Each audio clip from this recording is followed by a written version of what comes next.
Welcome to the We Win Injury Law Podcast, everyone. I'm Tyler Todd, your host, sitting here with my co-host, Jaren, the Snow Canyon Man, Sandberg.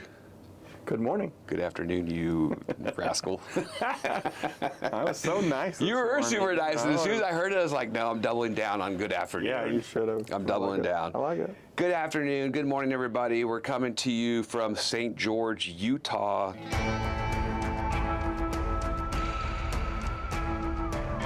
We were just talking about this. I was talking with an adjuster just recently, like actually this morning.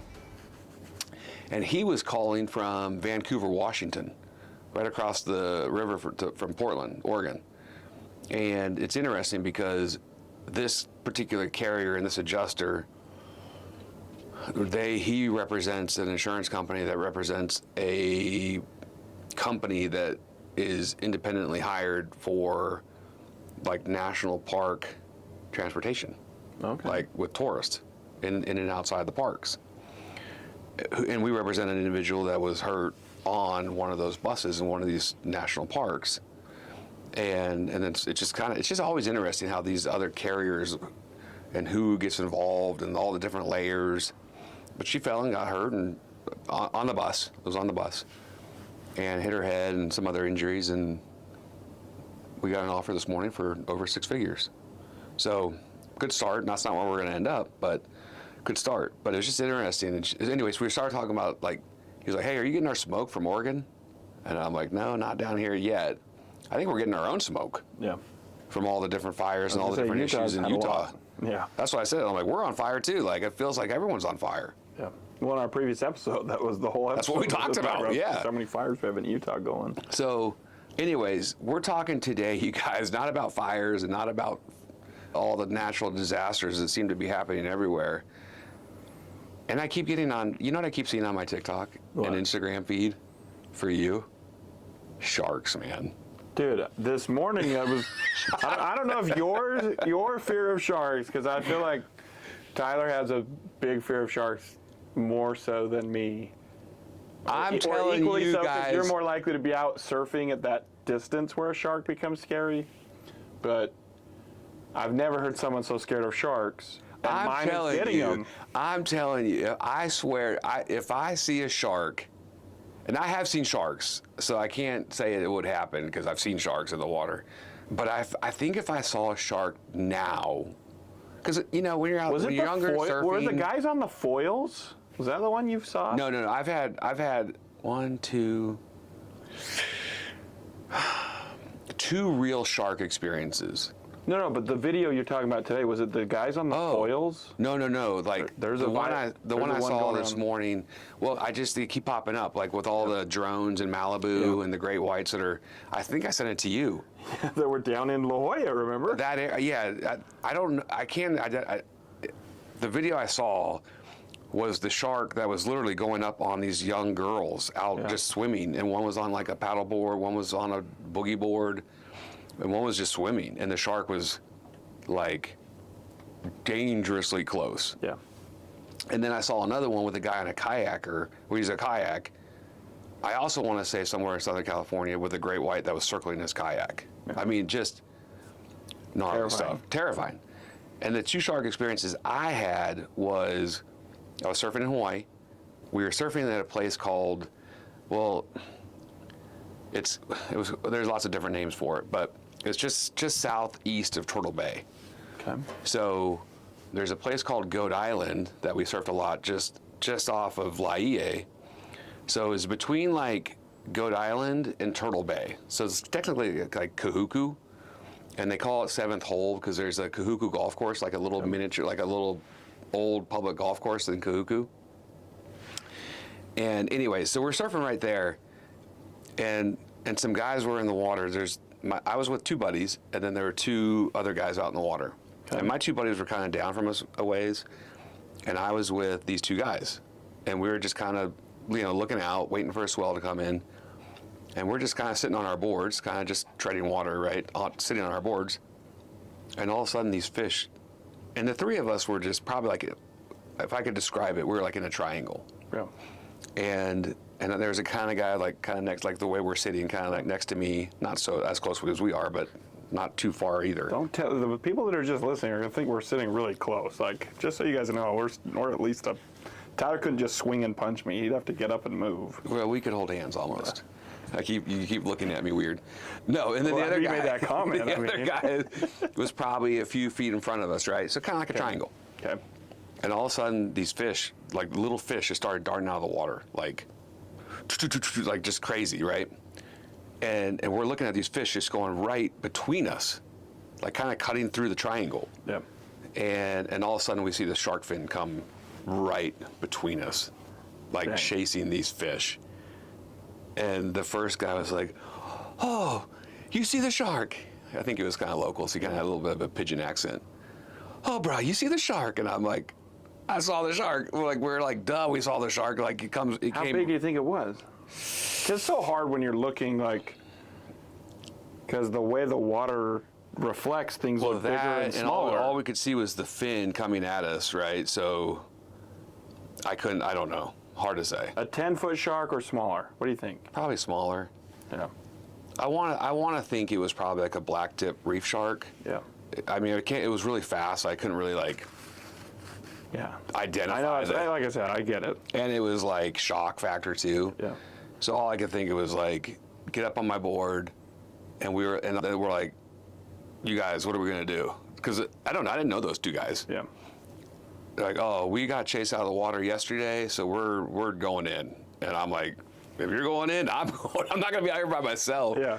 So I'm yelling at my buddies that were pretty kind of far away, trying to get their attention, like show them like shark signal, and they kind of ignored me. But the three of us went in. You're like, I'm done. I don't need to tempt fate. And as soon as I was near miss. paddling in as fast as I could, hopefully a wave would just kind of push me in, so I would just like boogie board it on my surfboard, but had my feet up, right? I was not dangling my feet in the water, and went in. So got lucky there. And then another time we were out surfing, we were on the North Shore near Sunset Beach, and big waves. What time of day was the other one? Midday, if I remember. Midday, so Yeah, not midday. like okay. Kind of maybe more like in the like 10, 11, 12, somewhere in there. So not like a early morning No. or late, sunset time. And then the second one was we were out surfing on Sunset, and one of the guys was like, "I just saw a shark fin," and we were like, "What?" He's like, "I just saw a shark fin," and we all paddled in. Well, and I remember one time I was at the beach. This is the one and only time I've surfed, and they give you a huge longboard, and I didn't take a lesson, so it was just mostly paddling and getting real tired. I remember seeing something while Callie was taking it out, and I'm taking pictures from the beach, and it was a dolphin fin. Oh, yeah. But at first, your first initial adrenaline rush reaction is like, "Oh shit, that's a shark." Yeah, for sure. And then it actually jumped, and I'm like, "Oh, it's a dolphin." It's not. There were a lot of times surfing in Hawaii where I would see a shadow below me, and what I was like, and it's coming up towards you, and you're like, "Oh man, this is it." And it was a turtle. It was a turtle. And so that happened all the time. Big turtles, like pretty big. Yeah, big sea turtles. The hard part too is I just remember this, like, anytime you're snorkeling or anything, like everything looks distorted in the water, and so it is hard to tell like size. But dude, enough of these drone videos where people have no clue what's underneath them. Well, yeah, I saw another video. So what made me think of this? I saw another video of a guy that was spearfishing in Fiji, and all of a sudden you see, and he had it on his GoPro. So all of a sudden you see the shark just darting from like the depths, like just coming in hot, and it attacked his leg. So he has the whole thing on video. He survived, but yeah. So if I saw a shark snorkeling or something now, I think I'd have a heart attack, like legit. Speaking of like heart attack scenarios, right? And those were. Yeah. When I saw the shark, and that was, and then we were just in Hawaii, like I think a year or so, maybe 2 years ago now, and I don't know why I was so freaked out. I was so freaked out. I just had this fear. I don't know, and I don't know. I can't explain it. But anyways, okay, so this is what we're going to talk about today. Because we are injury lawyers, so and we talked about this before. Like everywhere we go, you see a hazard or you see something like dangerous, you're like, that's an accident waiting to happen. That's a claim for us. Hopefully, no one gets hurt, but more than likely someone probably will. Yeah. So, as you watch movies, and that's why people ask us all the time, like, do you like legal shows? And I'm like, no, it's so stupid. It's just ridiculous. Yeah. So, but we watch certain movies and we'll do certain things, and we're like, okay, would that be a cause of action? Well, tell me this. Do you do this like in your personal life now too? Like, you built a skate ramp in your backyard a few years ago. Yeah, I did, yeah. And is it still there, or has it been removed? No, we took it down. Took it down. Maybe it was like 10 years. I can't remember the exact timeline. But like, isn't the injury attorney in you like thinking like this is a walking trap? Like, liability on this in my backyard? Yeah, because honestly, so I know a guy named Ryan Harris. He's got a pretty big injury practice down in Southern California. Yeah. And I was friends with his brother, Todd Harris, and he owns actually like a big pharma company now. But anyways, we were all kind of younger, and he was actually an injury. I mean, he was like in the early days of his practice. Yeah. And he had a big half pipe in his backyard. Like I want to say like an 8-footer. Like it was pretty good size. Yeah, good size half pipe. And then he had us all over to skate this half pipe, and I was with his brother, and I remember him having us all sign waivers. Which you'd need and to. I'm like, wait, what? We're signing a waiver? And I was in law school at the time. Yeah. So you're thinking it like... So yeah, I mean, I remember specifically being like kind of weirded out that, but I'm like, oh, I guess he is an injury lawyer, okay. Yeah. But I was kind of offended too, like, no one's gonna get hurt. They were all skate, like we're all pretty good, but yeah, you just never know. But you kind of think of liability, right? I mean, for sure. That's the thought process. I just didn't really have anybody over to skate on my ramp.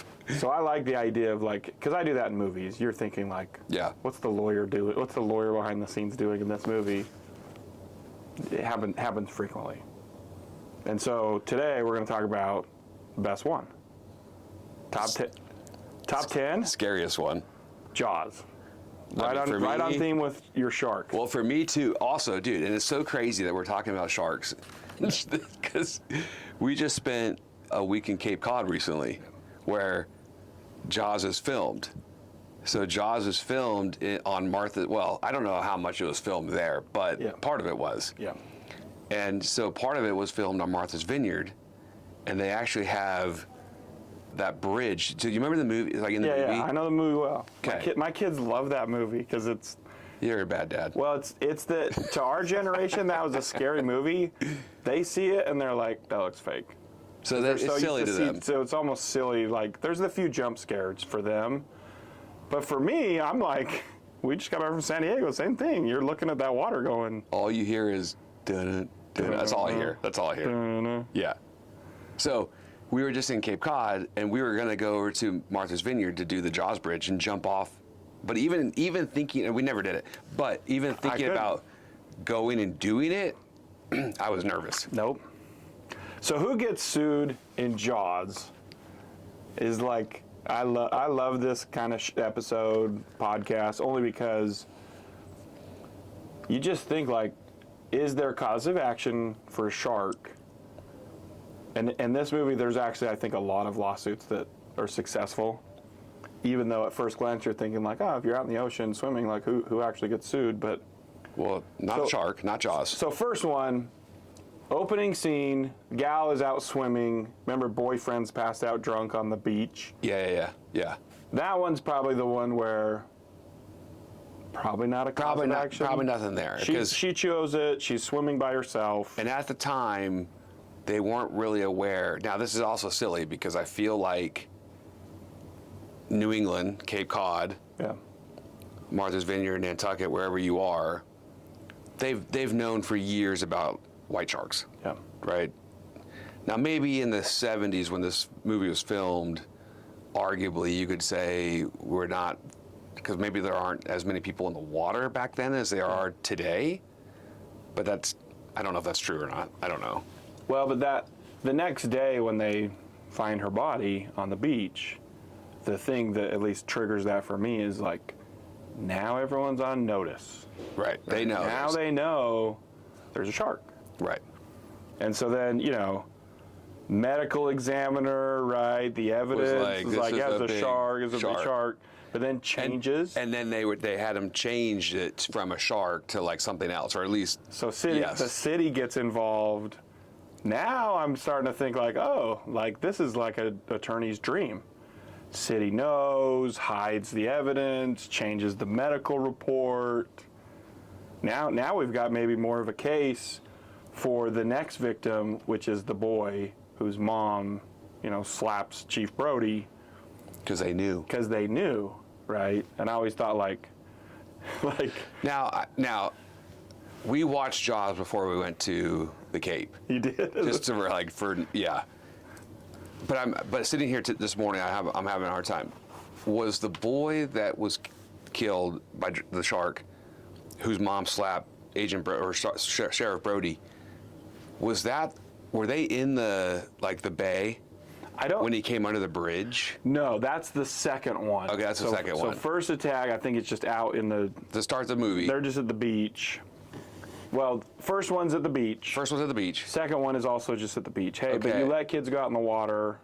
That's why she's mad. Right. And then the third one is when it then gets into the little inlet or whatever you call it. That's when he goes under Jaws Bridge. Under Jaws Bridge right. and attacks, and Chief Brody's son knocks the boat over. Yeah, and they're like, don't do the sailboat there, do it in here because Yes. the shark won't come up in the, Right. and it does. And it does.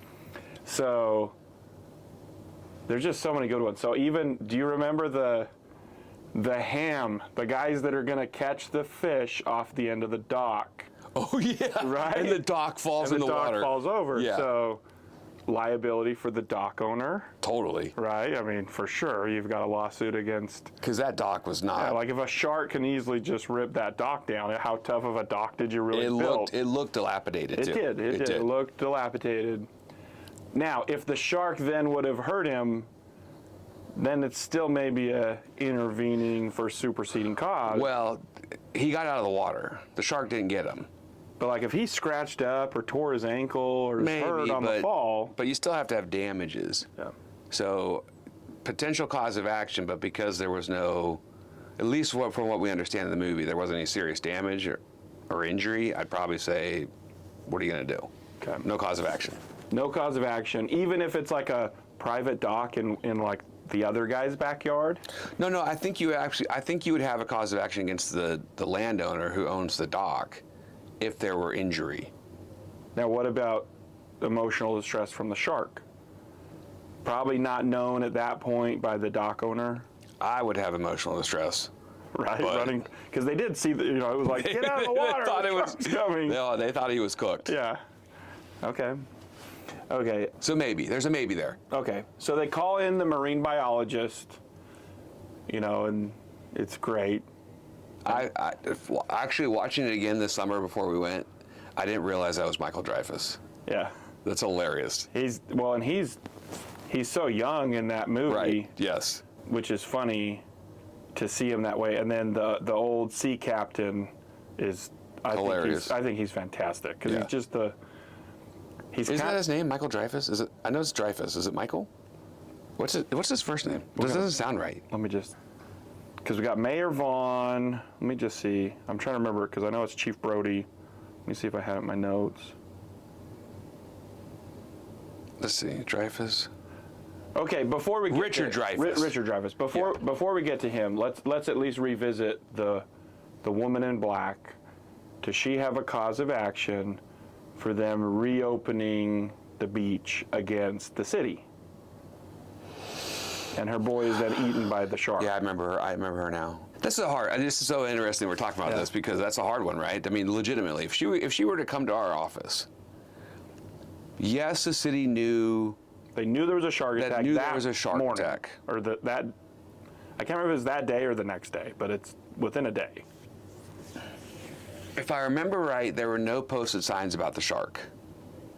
Right? He had tried to. Remember, he'd gone, and but the city council said no. No, don't put out. Mayor and his little cohort is like, you'll kill revenue.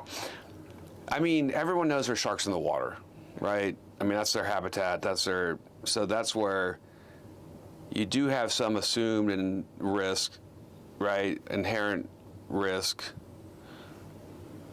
Getting in the water, I think anybody and everybody knows that that's where sharks live. Yep.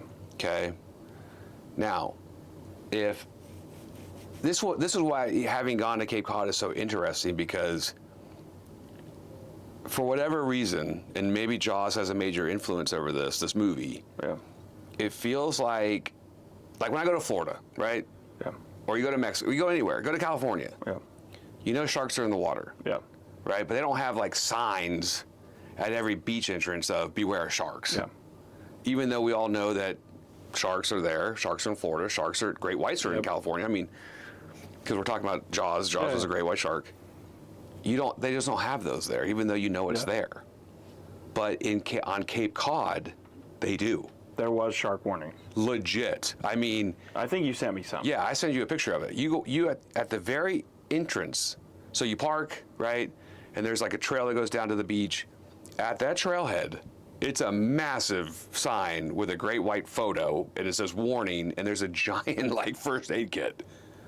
I mean, So it's sharks in the water. sharks in the water. So in going back to the Jaws example, so if she comes into your office and it's, hey, someone died on this beach last night or whatever it is, a day, and they know it was a shark attack, and the police officer wanted to shut down the beaches, city council says, no, don't do that, and changes the autopsy report. Then I think, yes, absolutely. And the optics are great, right? Again, when we think of like, how's a jury going to respond? Jury's going to hate the fact that it looks like a cover-up. Right. Those are good. Right. That's a good fact, right? Presuming that all comes out in evidence and For discovery. sure. Knowing I mean, because for whatever reason there, Yeah. it seems significantly more dangerous, and that the likelihood of a shark attack is more, you're more at risk for it. And, and at least because they know, even just the sign, hey, there may be sharks. At least it's a notice. But here they didn't warn anyone. No. And that's her biggest contention in the scene that's dramatic, right? Is she slaps him, and you knew, and still let him go in the water. Right, for sure. I think there's a cause of action. Okay. Yeah. I like that cause of action. I like that one. Okay. Now, what about if people are injured going out for the shark bounty? So not the captain and Brody and them that finally are the final three. Oh, that's right. Yeah. But when they have like all these guys, They're all going out there. they're all going out there Shark calling. because Yeah. they're induced by reward. Go catch the shark, and it's everyone going out. Boats everywhere, hooks. Some of them have guns. It was like yeah. Does the town have liability for inviting all these amateurs to go hunt for the shark? Ooh, that's a good question.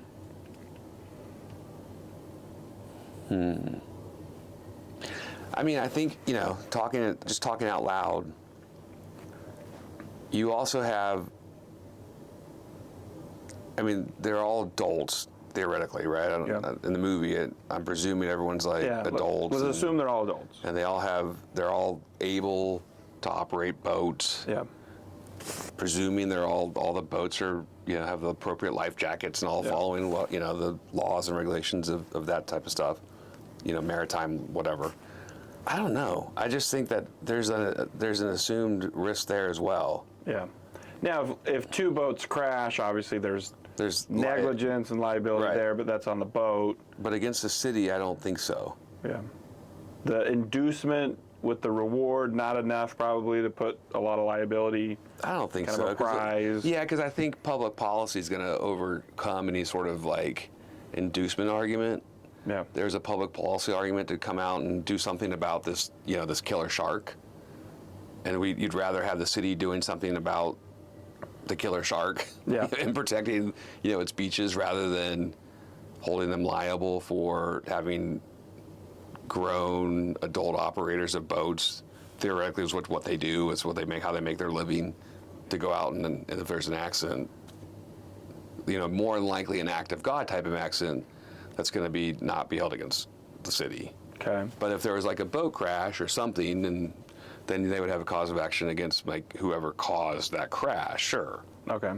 Or if a captain is negligent of operating his own boat and someone's injured on that boat, then their cause of action would be against that captain, not against the city that sent them out. Okay. So now let's look at it with what happens to Quint. We know the ending of what happens to Quint in the boat. Brody Horrible. makes a great shot. I mean, 1 in a million. 1 in a million. But to Quint, his surviving widow, or kids, let's assume he has some kids, they come into the office and they're like, Tyler, my dad was doing this contract for the city to hunt down the shark, lost his boat, and died. Eaten. Is there a wrongful death against the city under that contract to go hunt the shark because they hired him? Or is this, hey, he's a professional and no liability because that's what he does for a living? And there's some argument, I guess, to be said that if you recall in the movie, like, he did smash the radio and do some things that maybe could have. He kind of did. Remember, because they were like, call for help. He kind of went Captain Ahab, like. He went nuts, actually. He was kind of loses. He lost it. He went shark hungry. It could have been the whiskey. Yeah, that maybe didn't help. I mean, they were drinking pretty heavily. Yeah. Right before it all started going down. But yeah, you're right. He did. He smashed the radio. So, and the carrier for the city would definitely point to that as a mitigating factor, right? Yeah. Or an apportionment of fault. Yeah.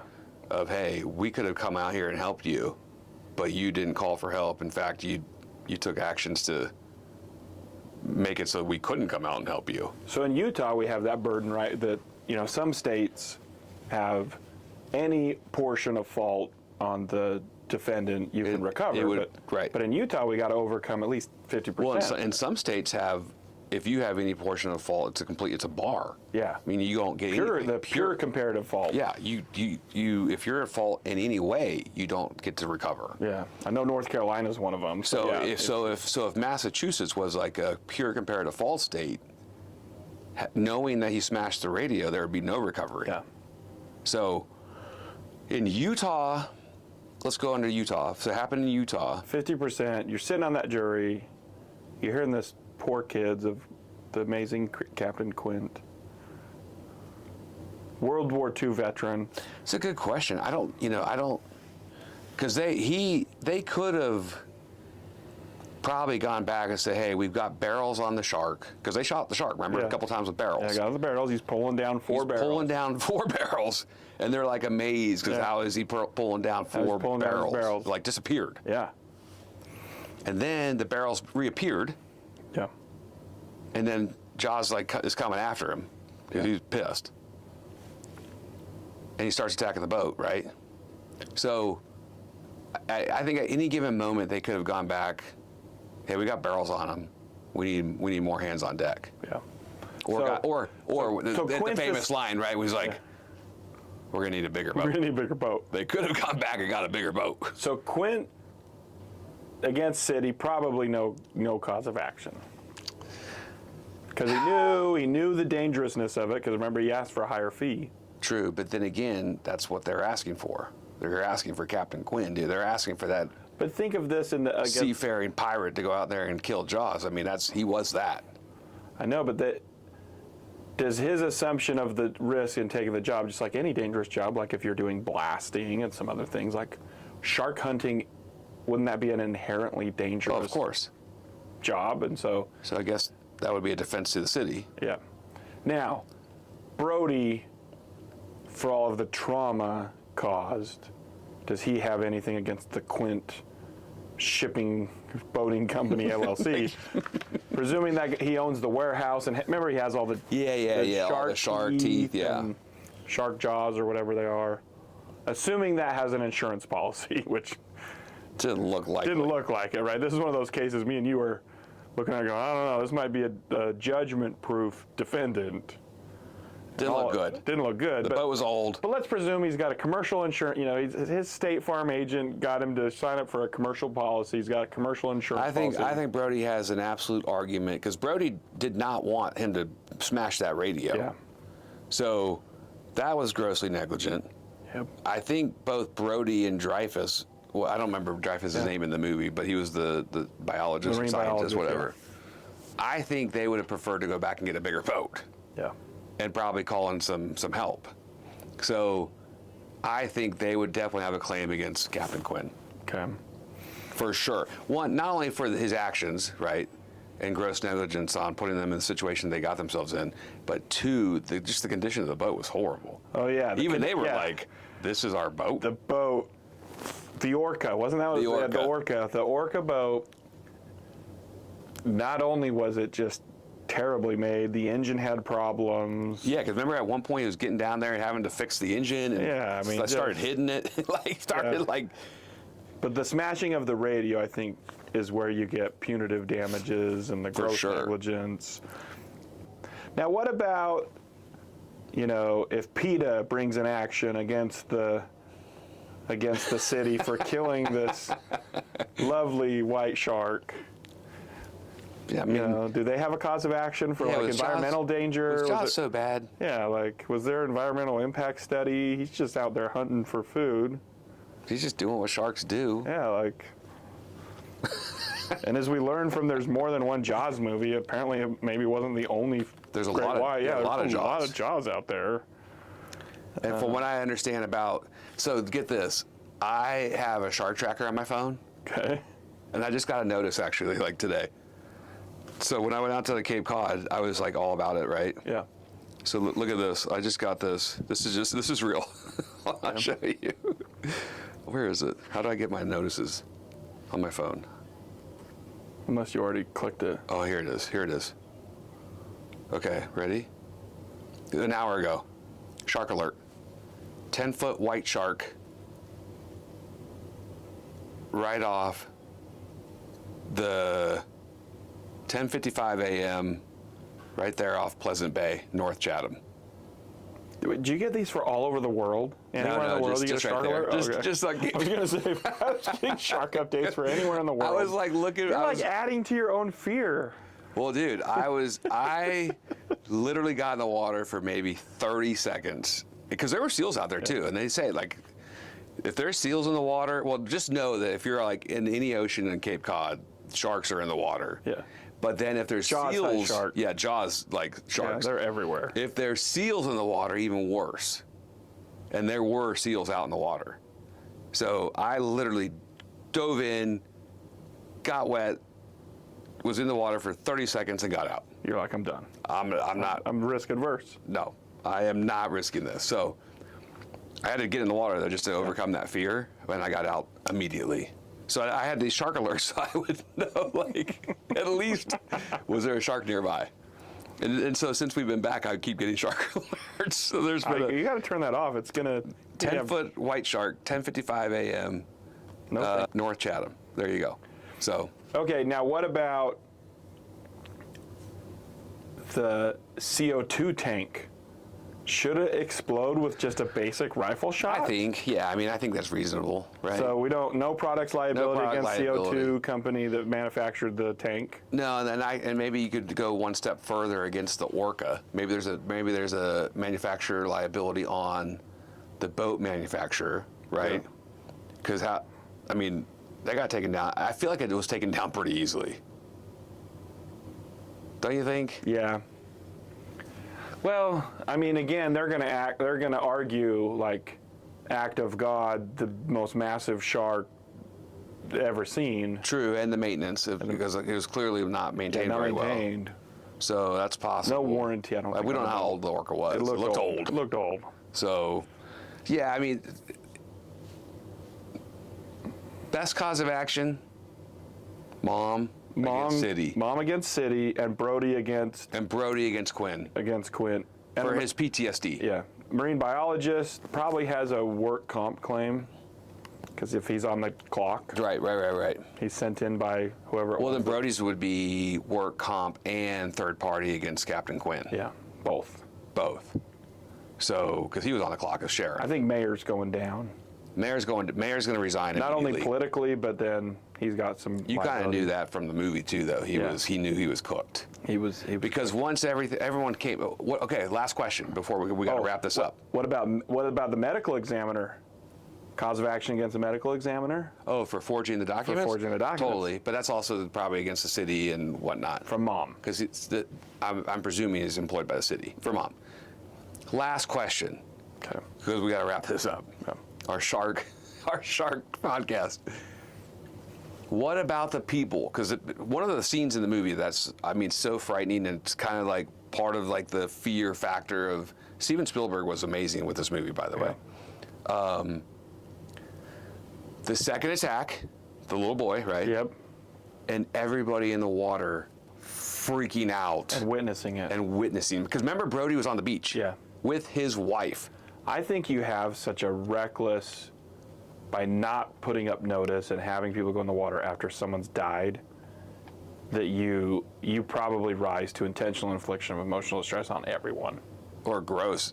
That's what I'm saying. Yeah. I think it rises to the level of like, you're intentional or such a reckless disregard that you probably, because remember I don't think it was intentional. I think he was. Because the standard on it, as I recall, is extreme and outrageous conduct. Yeah. Is it extreme and outrageous when someone dies the day before on the same beach to then let people back in the water?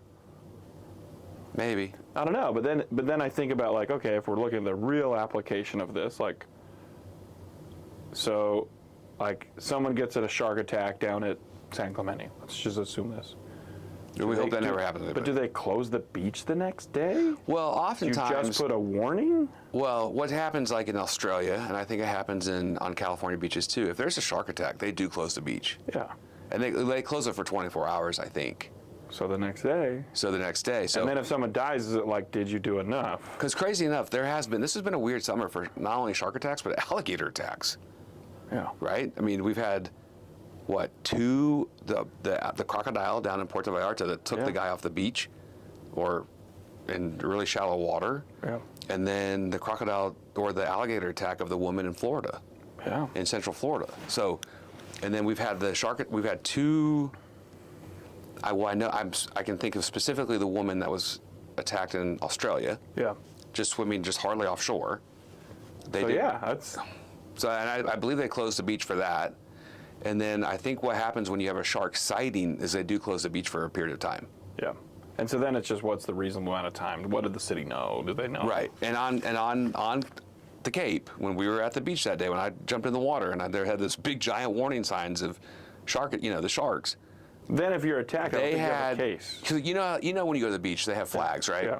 And they have purple flags, they have yellow flags, they have green flags to kind of alert swimmers to the conditions, right? Red ones that we saw this last time down in San Diego, riptide flags. Riptide flags, yeah. So they have flags.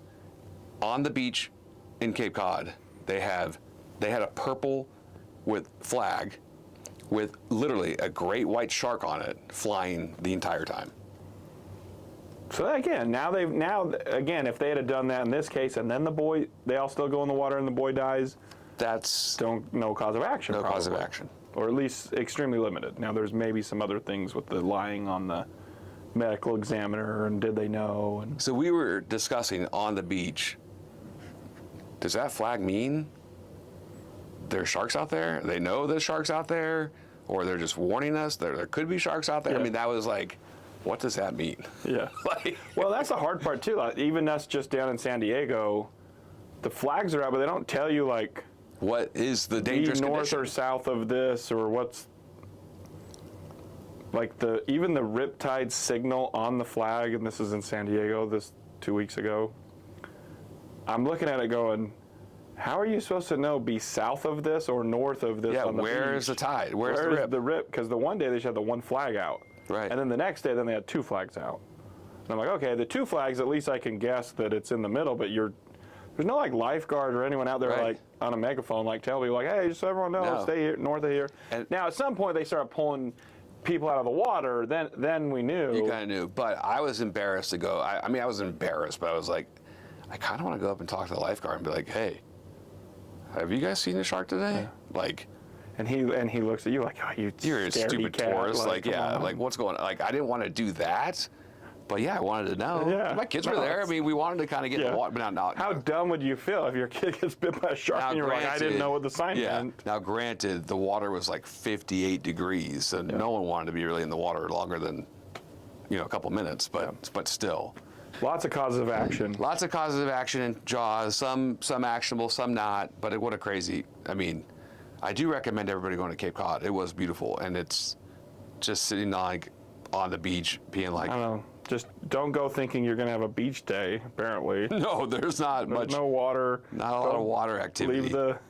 Leave the paddle board and nope. Nope, I hate sharks. So, you guys, listen, it's kind of a funny episode, but everything we're doing, we're trying to analyze from the perspective of injury lawyers. And we do have cases that come in, like I started the podcast with. It was when that case came in about, the woman being hurt on the bus in a national park. Yeah, it took some hey, who's the responsible party? Who owns that? Is there a cause of action? Is there negligence? Because, some of the facts we didn't talk about, but the bus driver slammed on his brakes because another tourist was crossing the street in an unmarked place. And the bus driver slammed on his brakes, but then there's no seatbelts in the bus. There's no, when that happens, how do you protect the people inside? So, anyways, all those cases have to be analyzed on kind of what we just did with the Jaws movie. How are landowners or entities, government entities or businesses, what standards are they held to? Yeah, and we have to look at things differently just than maybe what you'd normally think about, Again, we get interesting calls all the time, and almost always they start out I don't think I have a case, but I wanted to just check with you guys. And then we end up signing them up you do have a case. Sometimes they do, absolutely. And this is absolute. And we've had plenty that aren't a case, but we have a lot that's their intro, oh, I didn't think I had much of a case. And you have a great case. Right. This is a case that we can help you on. Yeah, so if you think you may have a case, don't know whether you have a case, reach out to us. You can find us online, wewininjurylaw.com. You can reach out to us on our social media platforms. We have Instagram, we have TikTok, Facebook. Don't hesitate to reach out. The consults are always free, and there's really no dumb questions. I mean, shoot, we just analyzed the Jaws movie. Yeah, there's some dumb answers from us, but no dumb questions. So there's no dumb questions. Reach out to us. Hopefully everyone is... we're winding up summer. Hopefully everyone's had a safe summer. If you still have beaches, you're planning on attending, careful of sharks. Yep. But leave early, slow down, be safe, stop running red lights, and we'll check in with you. Hopefully, hey, subscribe, share, please. I forgot to say that. Subscribe, share. That's super, super helpful. Leave early, slow down, stop running red lights. Be safe, everybody.